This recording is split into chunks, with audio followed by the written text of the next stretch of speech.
There are people in this world who spend their entire lives looking outward, but never inward. They observe the mistakes of others, the failures of the world, and the imperfections in everything around them, but never once stop to see the truth that stares back through the mirror of their own being. These are the ones who refuse to see their own reflection. You can give them wisdom, guidance, even your own time and patience, yet nothing will ever reach them. Because the first step of transformation requires humility, and humility only begins when one dares to face oneself. When a person cannot see their reflection, they live in the illusion that everything wrong exists outside of them.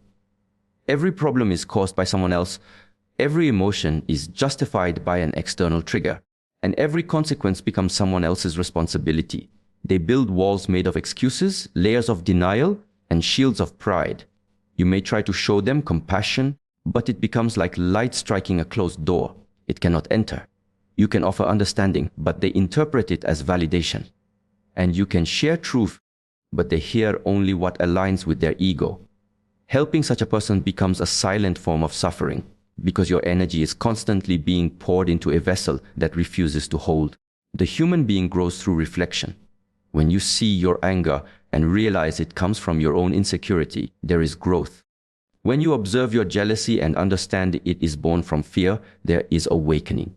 But when someone refuses to see themselves, they remain prisoners of their own unconscious patterns. They repeat the same lessons disguised in different faces, different situations, different times. Life keeps placing mirrors in front of them. Relationships, failures, loss. But instead of seeing their part in it, they smash the mirror and blame the glass for cutting their hand.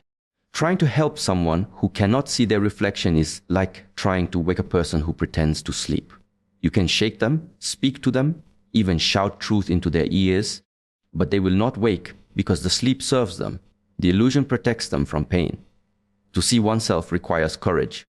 It demands one to confront the lies that have been told for years, to meet the pain that has been buried, to take responsibility for choices that have been avoided. Not everyone is ready for that. Some would rather remain blind than face what their reflection will reveal. The ego always prefers projection over introspection. It is easier to say, they are toxic, than to ask, why do I keep attracting such energy? It is easier to declare, the world is unfair, than to admit, I have not yet taken full responsibility for my life. The one who refuses to see their reflection lives in constant conflict, because every situation that could have been a teacher becomes an enemy instead. Every person who mirrors their behavior becomes a threat. They will push away those who challenge their illusion and surround themselves with those who keep them comfortable in their blindness. If you continue to help such a person, your compassion will turn into fatigue. You will start to feel empty, because the energy you give is never received consciously. It is consumed by the same patterns that created their suffering. What they need is not your rescue, but their own awakening. They must one day reach the point where the pain of ignorance becomes greater than the fear of self-awareness. Only then will they seek the mirror not to criticize, but to understand. There is a story of a man who went to a master and said, everyone around me is difficult. My family is selfish, my friends are dishonest, my work is full of injustice. The master led him to a river and said, look into the water and tell me what you see. The man looked and said, I see my reflection. The master replied, until you understand that everything you see in others is a reflection of what exists in you, you will never find peace. The man frowned and asked, but how can I change what others do? The master smiled and said, you cannot. You can only change what in you responds to them. The man stared at the water again, but the reflection did not change, because he still refused to see. To help those who do not see themselves is to take on a role that life itself must play. You cannot do the work of their awareness. You can only offer presence, but not carry their denial. Sometimes the greatest compassion is to step back and allow consequences to teach what words cannot. Life is a strict but perfect teacher. It repeats the lesson until the student opens their eyes. When you intervene too early, you delay the awakening. When you shield them from their reflection, you rob them of the mirror that life intended for them to face. So, it becomes necessary to recognize when help turns into hindrance. True guidance does not always mean comforting. Sometimes it means stepping away with clarity. Let them feel the silence that follows when no one participates in their illusion. Let them see the absence of energy when no one fuels their blame. Only through that emptiness can they begin to sense the truth that everything they are searching for, avoiding, and denying resides within themselves. The reflection never lies. It shows not who you wish to be, but who you are. The one who refuses to see it spends life running in circles, fighting shadows that exist only in their own mind. You can stand beside them, you can hold the mirror up, but you cannot open their eyes. The courage to see must come from within, and until it does, your attempt to help becomes just another reflection. They will refuse to see. There are those who have become so accustomed to their pain that it becomes the very fabric of who they are. Their suffering is no longer a wound. It has become their name, their comfort, their story. They no longer carry pain. They wear it like a badge of honor, as if being broken gives them a sense of importance. Such people do not seek healing because healing would mean letting go of the identity they have built through suffering. And without that identity, they fear they would be nothing. You can offer them guidance, compassion, and 1,000 ways to rise, but they will return to their pain because it is the only thing that makes them feel alive. The one who uses suffering as an identity has learned to find power in being the victim. Life has hurt them once, but instead of allowing that pain to transform them, they chose to anchor themselves in it. Every conversation becomes a confession of misery, every silence an invitation for sympathy. They crave attention not out of arrogance, but out of the emptiness that suffering constantly feeds. Their stories are rehearsed, polished by years of repetition, told again and again not for understanding but for validation. And so they remain trapped in the cycle of their own making, longing for peace yet terrified of who they might be without their pain. Pain, when faced with awareness, becomes wisdom. But when pain becomes a shield, it becomes poison. The one who identifies with suffering stops asking, "How can I heal?" and begins saying, "This is who I am." They start defining themselves by what hurt them instead of what they learned. Every setback reinforces their narrative. Every disappointment becomes proof that the world is against them. They reject any possibility of joy because joy threatens to dissolve the identity that pain has given them. And so they unconsciously sabotage their own healing, choosing familiar misery over unfamiliar peace. You cannot help a person who protects their suffering like treasure. They will resist your attempts to show them light because light reveals the truth, that their pain is not their essence, only an experience. But the ego fears losing control, and when the ego finds control through suffering, it will do everything to keep it. It will reinterpret every kind gesture as pity, every opportunity as threat, and every attempt at healing as betrayal. For such a person, suffering is not a burden, it is a form of belonging. It connects them to others who also dwell in pain, who speak the same language of despair, who keep alive the illusion that misery is depth. There is a difference between experiencing pain and worshipping it. Pain is inevitable. It touches everyone. But worshipping pain means refusing to let it pass, feeding it, naming it, and calling it me. This is the essence of attachment, holding on to what should have been released long ago. When you meet such a person, their energy feels heavy, as if every word they speak carries the weight of 1,000 unhealed wounds. And even when life presents beauty, they will find a reason to reject it. The sun shines, but they remember the rain. Love appears, but they recall betrayal. Every blessing becomes filtered through the lens of their suffering, and every moment of peace becomes uncomfortable because it does not match the story they tell themselves. If you try to help them, they may draw you into their cycle. They will make you their confidant, their savior, their therapist. You will feel compassion, but slowly that compassion will turn to exhaustion because you will realize they are not seeking change, they are seeking an audience. Your energy becomes the fuel for their endless tale of sorrow. They will talk about healing, but never take a single step toward it. They will ask for advice, but never follow it. Because the truth is, healing requires one to let go of who they think they are, and for them, that is too high a price to pay. In the silence of solitude, pain reveals its true purpose, to awaken awareness. But if one refuses to sit with that silence, the pain becomes noise echoing louder each time it is ignored. Those who use suffering as identity fear silence because silence threatens to dissolve the story they hide behind. They fill their lives with drama, with conflict, with endless emotional turbulence, not because they enjoy it, but because peace feels foreign. Peace feels empty to someone who has mistaken chaos for life. When you help such a person, you must understand the boundary between compassion and self-depletion. Compassion does not mean participation in another's illusion. Compassion means seeing clearly. Sometimes the kindest act is to stop feeding the narrative that keeps them trapped, to stop agreeing with their story of endless pain, to stop rescuing them when they fall into the same hole again and again. Because every time you rescue them, you confirm that they cannot rise on their own, and they cling even tighter to that identity of helplessness. It takes great strength to walk away from someone's pain when you love them. But it takes even greater wisdom to realize that some people need the silence of your absence more than the comfort of your presence. Life has its own way of dismantling illusions.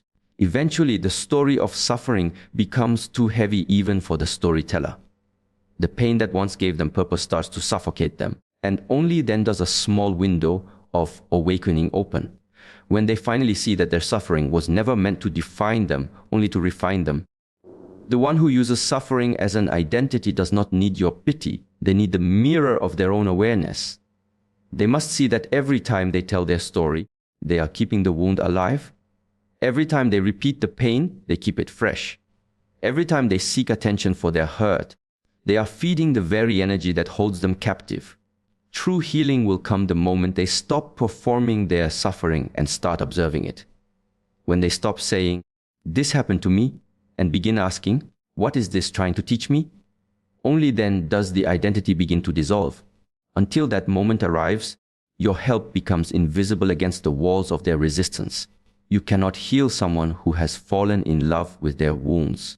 You cannot free someone who fears freedom more than pain. All you can do is stand still in clarity, knowing that real transformation does not come from pity or rescue.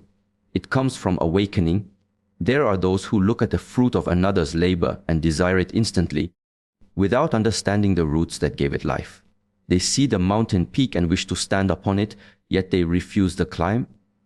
They want the respect without the discipline, the wisdom without the silence, the reward without the sacrifice. Such people live in the illusion that desire alone deserves fulfillment. They demand what they have not earned, and in doing so, they disconnect themselves from the natural order of growth. The one who demands what they haven't earned has forgotten that life operates by laws far deeper than convenience. Every seed must rest in darkness before it breaks the soil. Every student must bow before they can teach. Every master has once walked barefoot through uncertainty and pain. Yet these individuals skip the process and reach directly for the prize. They want instant understanding, instant recognition, instant mastery. But what is gained without effort can never bring peace, because peace is not found in attainment. It is found in becoming. And becoming takes time. When someone demands what they haven't earned, they confuse entitlement with worth. They believe that wanting something strongly enough justifies possessing it. But desire without discipline breeds arrogance. You can want wisdom, but if you are not willing to practice patience, your mind will remain restless. You can crave respect, but if you have not yet learned humility, that respect will turn into hollow praise. True value arises only when effort shapes the soul. Without the weight of experience, even the most precious gift becomes meaningless. The one who demands without earning lives in comparison. They look at others who have achieved and think, "Why not me?" But they do not see the hours of solitude behind every success, the failures, the doubts, the sacrifices quietly made. They see the flower but ignore the soil. And so their envy grows, not because they truly want to learn, but because they cannot accept the patience required to receive. Helping such a person becomes difficult because they seek shortcuts to depth. They want transformation to be a transaction, not a journey. In every path of mastery, there is a rhythm. Give, practice, receive. The one who skips the first two steps will never experience the third. They may appear confident, even charismatic, but underneath lies fragility. Because what they possess is not anchored in truth, it is borrowed, imitated, or taken without understanding. When life tests them, what is not earned will crumble. What is not rooted will be torn by the first wind. Life has a way of exposing imitation, not to punish, but to remind us that shortcuts are illusions dressed as opportunities. When you meet such people, you will notice their impatience. They want answers but not silence. They want guidance but not discipline. They want the results of meditation without ever sitting still. Their mind constantly moves outward, chasing the reflection of success instead of building its foundation within. You may try to teach them, but they listen only to what flatters them. They seek teachers not for wisdom, but for validation. They collect words like trophies, but never allow them to sink into action. And so they remain on the surface, speaking of depth they have never touched. To demand what you have not earned is to resist the laws of balance. Every gain requires a giving. Every ascent requires effort. Without that exchange, nothing can remain. When you receive without earning, you become ungrateful, because gratitude is born only when one understands the cost of the gift. This is why wisdom cannot be given. It must be realized. It cannot be inherited. It must be discovered through experience. The master can show the door, but the walk through it must be your own. Such people often mistake confidence for readiness. They declare themselves prepared, yet the moment difficulty arrives, they retreat. They want to harvest before planting, and when the soil gives nothing, they blame the ground. Helping them becomes like filling a cup with holes. No matter how much you pour, it never stays. Because what they truly seek is not growth, but recognition. They want to appear awakened rather than be awakened. Their motivation is not truth, but validation. And the deeper this illusion grows, the further they drift from the real work, the inner transformation that can never be demanded, only lived. There is a quiet dignity in earning. It refines the character and humbles the spirit. When you work for something, your appreciation deepens and your relationship with it becomes sacred. But when you demand without earning, everything becomes shallow. The mind becomes restless, always chasing the next thing, because it has not yet learned the peace that effort brings. The satisfaction that comes from undeserved gain fades quickly, leaving behind only emptiness. The path that bypasses discipline leads not to freedom, but to dependence. Dependence on others to fill the void that self-mastery was meant to fill. Those who demand what they haven't earned are often loud in their desires, but quiet in their effort. They speak of greatness, but shy away from repetition. They dream of power, but avoid responsibility. They admire success, but mock the patience it takes to build it. In their hearts, they believe the universe owes them something simply because they exist. But existence itself is not a right to receive, it is an invitation to evolve. To evolve means to contribute, to give something of yourself, to shape what you seek with your own hands and heart. You can give guidance to such people, but if they refuse the process, your words become weightless. They will interpret your silence as indifference, your boundaries as pride, your discipline as distance. Yet it is not rejection, it is preservation of energy. You cannot climb the mountain for someone else, and you cannot carry them when they refuse to take a step. The climb itself is what gives the summit meaning. Without the climb, the view holds no value. To demand what you haven't earned is to reject the sacred rhythm of life. Every season has its time: planting, nurturing, harvesting, resting. Those who demand prematurely rob themselves of the wisdom that each stage offers. They want to skip the winter of preparation and go straight to the summer of reward. But nature does not bend to impatience.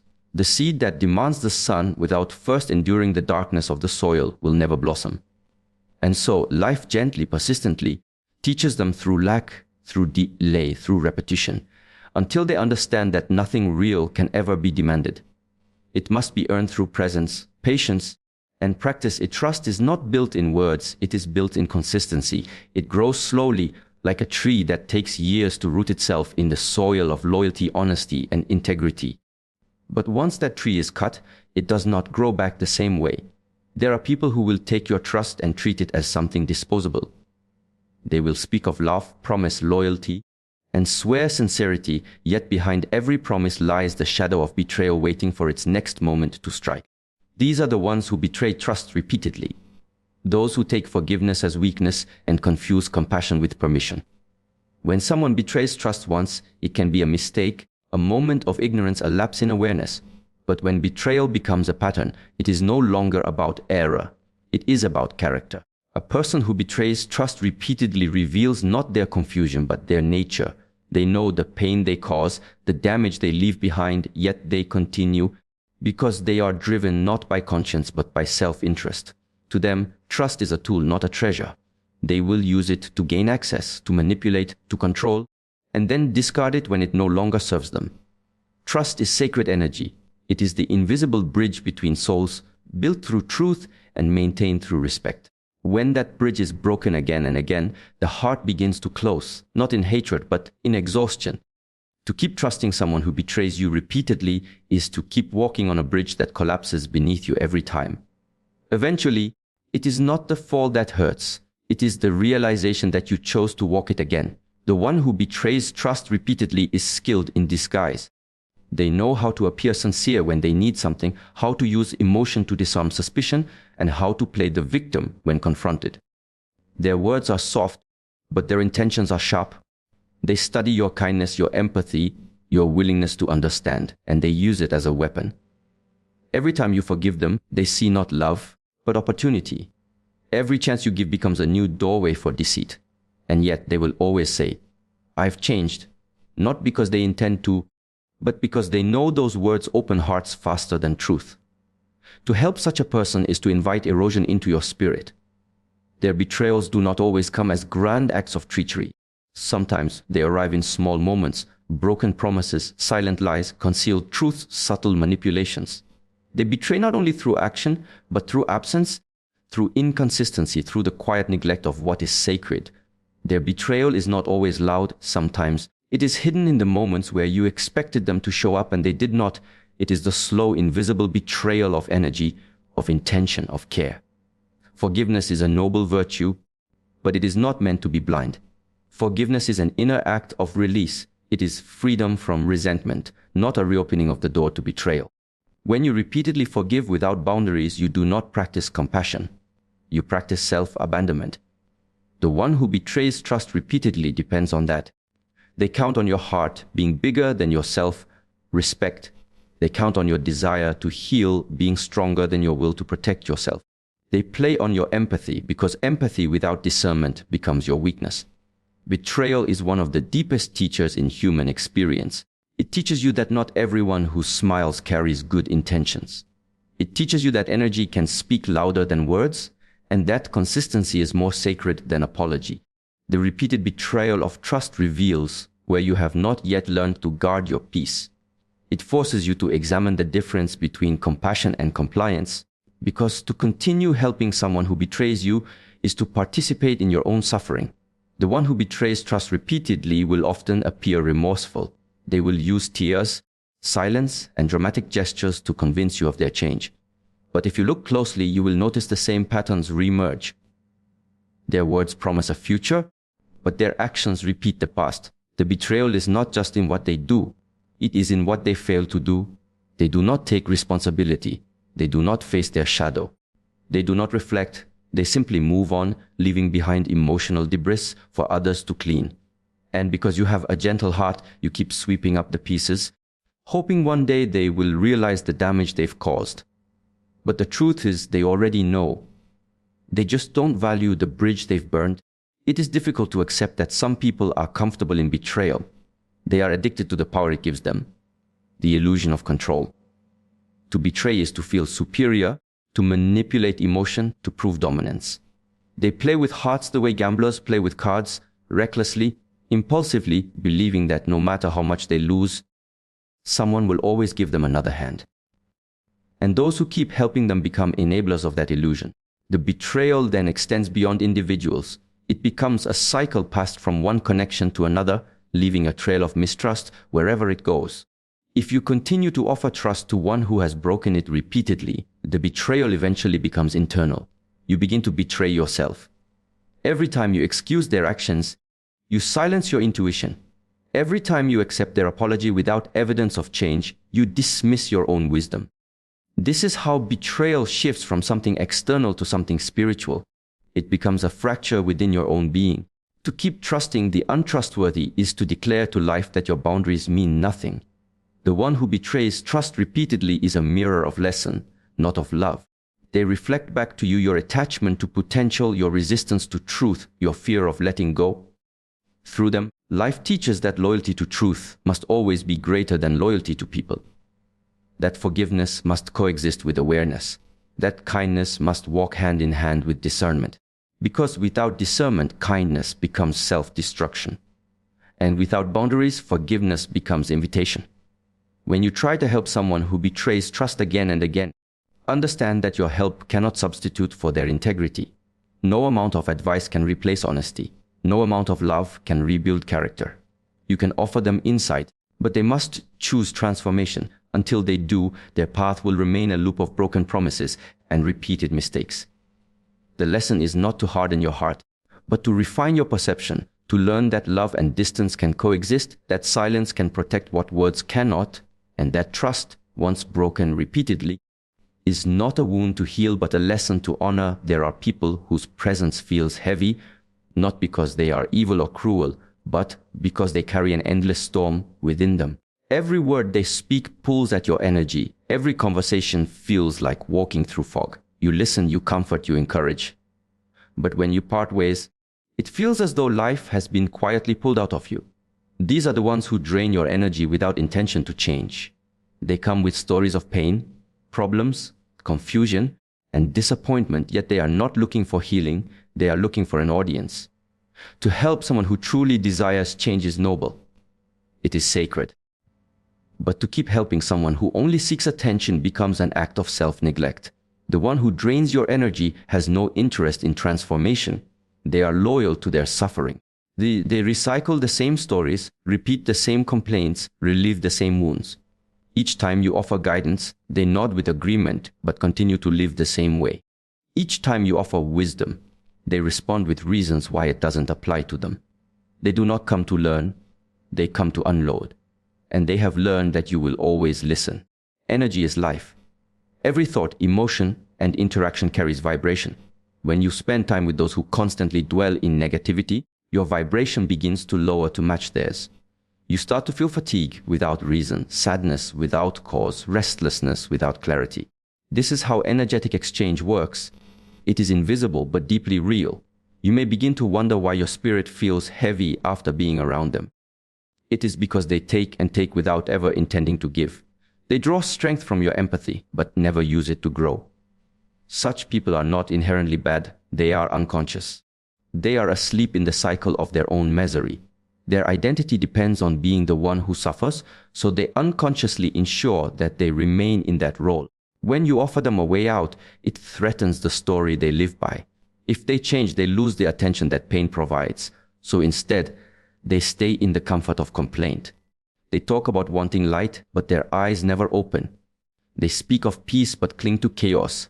They confuse expression with healing and conversation with progress. When you allow them continuous access to your energy, you become their emotional battery.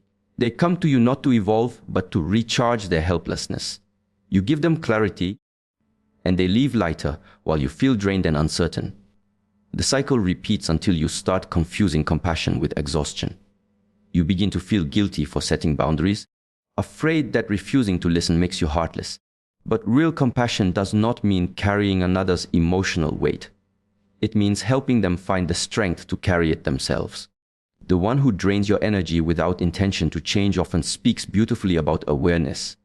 They will use the language of growth, speak of healing, mindfulness, and self-discovery, yet remain completely identified with their suffering. They wear spirituality as decoration but never as discipline. Their self-awareness stops at acknowledgement. It never reaches transformation. They know what needs to be done but avoid doing it. They talk about boundaries but never create them. They speak of forgiveness but never release resentment. They want a feeling of growth without the work of growth. When you continue to help such people, you slowly begin to betray your own balance. You start to invest in their potential more than they do. You try to pull them out of their darkness while they are still clinging to it. In doing so, you begin to descend with them.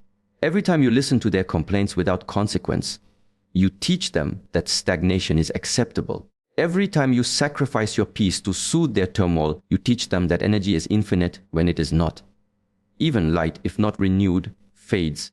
The wise learn that presence must be protected. Not every cry for help is a call for healing. Some are habits of attention. There is a difference between a person who is lost and one who refuses to walk. The lost may need guidance. The stubborn need silence. When you withdraw your energy, The one who drains it will often react with confusion or anger. They may accuse you of being cold, selfish, or uncaring. But what they do not realize is that you are no longer participating in the illusion of their helplessness. You are choosing alignment over exhaustion. Helping someone should not mean losing yourself. True support uplifts both giver and receiver. But the energy drainer takes without replenishment. They drain not because they are malicious, but because they have not yet learned to find energy within. They seek it externally, from people, attention, chaos, or pity. They mistake comfort for healing and conversation for progress. No matter how much wisdom they receive, they will return with the same emptiness, because what they seek cannot be filled from the outside. There is an old saying, you cannot pour from an empty cup. But even deeper than that, you must not pour endlessly into a cup that has no bottom. The one who drains without change is that bottomless cup. They do not repair their cracks, they expect you to refill them. They do not honor your giving, they expect it. And because they are not aware of the energy exchange, they do not see the imbalance. But the imbalance grows. It grows until you feel resentment toward them, guilt toward yourself, and confusion toward your own boundaries. Life teaches balance through exhaustion. When you have given too much, your spirit retreats. The fatigue you feel is not only physical, it is energetic. It is your soul whispering that something is no longer aligned. When you ignore that whisper, you drift further from your center. The one who drains you without intention to change becomes a test of your awareness. Will you continue to serve where energy is wasted, or will you honor the sacredness of your presence? Sometimes the lesson is not in giving more, but in stopping. Not in fixing, but in stepping back. When you step back, it is not cruelty, it is clarity. The one who drains must learn that energy is not infinite, that empathy is not a resource to exploit, and that transformation requires effort, not just attention. You can offer wisdom, but if it is never practiced, it becomes noise. You can offer comfort, but if it becomes dependency, it becomes harm. You can offer light, but if they always prefer the shadow, your light will dim with them. The one who drains your energy without intention to change is not your responsibility to heal. They are a reflection, showing where your compassion lacks boundaries, where your giving lacks awareness. They remind you that energy must flow both ways, that even love must respect balance. You do not abandon them by stepping back, you allow them the space to face themselves. Only in that silence, when no one comes to absorb their chaos, can they begin to hear the sound of their own stagnation. Only then can they realize that change cannot be borrowed. It must be chosen. There are people who cannot stand the sight of another person shining. Your peace unsettles them. Your growth threatens them. Your light becomes a mirror that exposes their own shadows. Instead of being inspired by your radiance, they feel diminished by it. These are the ones who compete with your light, not because they truly want to grow, but because they cannot accept that another person's brightness does not dim their own. They live in a quiet war with everything that reminds them of what they are not yet willing to become. The one who competes with your light does not always reveal themselves openly. They may appear supportive at first, offering words of encouragement, compliments, or praise, but beneath those gestures lies unease. You can sense it in their eyes, in the way their energy changes when you succeed, in the subtle shifts of tone when your name is mentioned. They smile, but their spirit tightens. They clap, but their heart resists. They live in silent comparison, unable to celebrate others without measuring themselves against them. Such people carry deep insecurity masked as ambition. They do not seek mastery. They seek validation. They want the recognition of success without embodying the discipline that creates it. And when they see someone walking authentically in their purpose, it triggers their own sense of inadequacy. Your confidence reminds them of their hesitation. Your peace highlights their chaos. Your growth reveals the stagnation they have been avoiding. In this way, your light becomes an unintended mirror, and they respond not with inspiration, but with quiet competition. To compete with another's light is to misunderstand the nature of light itself. Light is infinite. One flame can ignite 1,000 others without losing anything. But when the ego dominates, it cannot comprehend this truth. The ego believes in scarcity, that someone else's brilliance means less space for its own. It begins to measure worth through comparison, turning life into a battlefield of illusions. The one who competes with your light lives in this illusion, trapped in the belief that to shine, someone else must be dimmed. You will recognize them by the way they speak about you when you're not in the room. Their compliments turn into criticisms once your back is turned. Their curiosity about your journey disguises envy. They watch closely, not to learn but to compete, to do what you do, but faster, louder, with more attention. Yet, no matter how much they imitate, their light flickers, because imitation cannot sustain illumination. Authentic light comes from alignment, and alignment can never be copied. Trying to help such people often leads to confusion. You may share your wisdom, offer your time, give your support, and still find yourself facing resistance disguised as rivalry. They will take your advice but resent the fact that it came from you. They will use your kindness but twist it into competition. No matter how much you include them, they will find ways to compare, to compete, to prove something that was never a contest. Their mind cannot rest in cooperation because their ego feeds on superiority. When you encounter someone who competes with your light, you may start questioning your own. You might feel the urge to dim yourself, to speak less, achieve quietly, or hide your progress to avoid discomfort. But the moment you begin to shrink to protect their insecurity, you betray your own purpose. You were not created to be small for others to feel comfortable. Your light is not arrogance, it is alignment. And those who are threatened by it are not your enemies. They are reminders that not everyone is ready to see clearly. People who compete with your light are often unaware of what they are doing. Their competition is not always deliberate. It is driven by a subconscious fear of inadequacy. Somewhere within them lies a belief that love, success, or recognition is limited. They chase what others have because they have not yet learned to honor what they already carry. When they see someone embodying authenticity, it challenges their illusion of control. It forces them to confront their own resistance to growth, and rather than face that discomfort, they project it outward, turning admiration into rivalry. You cannot change such people through explanation. The more you justify your light, the more they will find reasons to resent it. The ego that competes thrives on comparison. It needs an opponent to survive. So the moment you step out of that dynamic, their energy loses power. You disarm them not by defending your light, but by continuing to shine without apology. Silence becomes your boundary, presence your response. You do not fight darkness, you simply refuse to step into it. The one who competes with your light may try to imitate your path.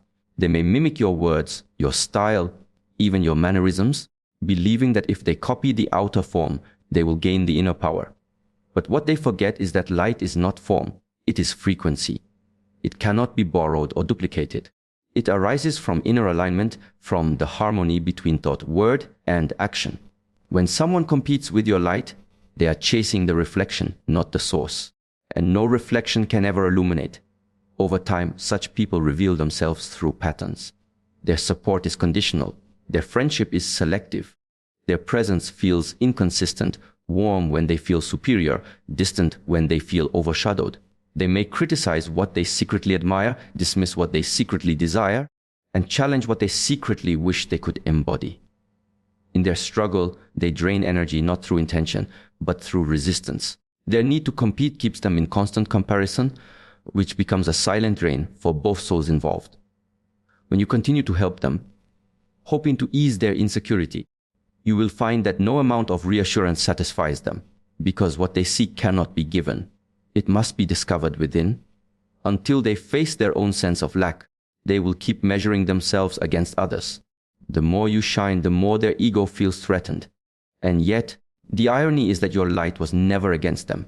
It was meant to remind them of their own. But ego does not see reflection as guidance, it sees it as competition. Your light will always expose two kinds of people, those who are inspired by it and those who are intimidated by it. The ones who are inspired will rise with you. They will celebrate your growth, learn from your strength, and shine alongside you. The ones who are intimidated will resist, compete, and misunderstand your presence as challenge. You cannot force them to see the truth, you can only embody it. Because when you shine authentically, you do not need to convince anyone. You become the silent example that light does not compete, it simply illuminates. The one who competes with your light is, in truth, at war not with you but with themselves. Their heart longs for peace, but their mind keeps measuring. Their soul wants to expand, but their ego keeps comparing. They live in the tension between admiration and envy, between connection and resistance. And while they exhaust themselves trying to prove something, you continue to walk in stillness. Your light does not argue. It does not shout. It simply exists. And that existence alone becomes a lesson to all who have forgotten that the purpose of light is not to dominate, but to reveal